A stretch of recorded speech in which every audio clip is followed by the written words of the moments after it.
এমন একজন ব্যক্তিকে আমরা নিয়ে এখানে উপস্থিত হয়েছি। আপনারা খুশি না বেজার? আলহামদুলিল্লাহ। দেবিদ্বারে হাসনাত আব্দুল্লাহর মতো একজন প্রার্থী পেয়ে আমরা খুশি না বেজার? এইভাবে বললাম না, খুশি না বেজার? তো এই প্রার্থীকে খুশি হয়ে আরো খুশি করতে হবে, কি বলেন? এই খুশিটা আমরা কিসের মাধ্যমে করব? কিসের মাধ্যমে? দুইটা ভোট হবে। কয়টা ভোট? একটা হা ভোট আর একটা কি শাপলা গলির ভোট।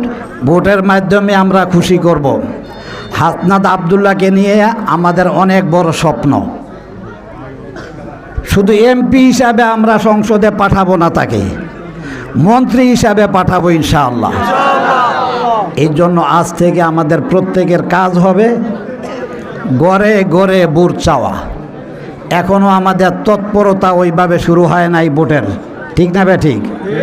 ঘরে ঘরে ভোট চাবো। এক ঘরে 20 বার 30 বার আমরা যাব। মা বোনরা আছেন, আপনাদেরকেও দাওয়াত দিতেছি, আপনারাও এক বোন আরেক বোনের পাশে যাবেন। একটি আওয়াজ হবে যে ভোট হবে শাপলাকলিতে। কি বলেন? ভোট হবে কিসে? ভোট হবে কিসে? সিলমারও কিসে? বাস, এই দাওয়াত, অন্য কোনো দাওয়াত নাই। 12 তারিখের ভোট হবে, 12 তারিখের ভোট হবে হাসনাত আব্দুল্লাহর হাতকে আমরা শক্তিশালী করব এবং হাসনাত আব্দুল্লাহর জন্য আমরা দোয়া করব, আল্লাহ তাআলা যেন তাকে হায়াতে তৈয়্যিবা দান করে, নেক হায়াত দান করে, সুস্থতার নিয়ামত দান করে, যাতে করে সংসদে যেয়েই দেবিদ্বারের চেহারাকে পাল্টাইয়া দেয়।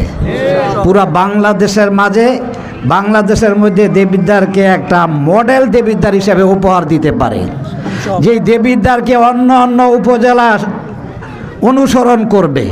আমরা পারবো না ইনশাআল্লাহ? আল্লাহ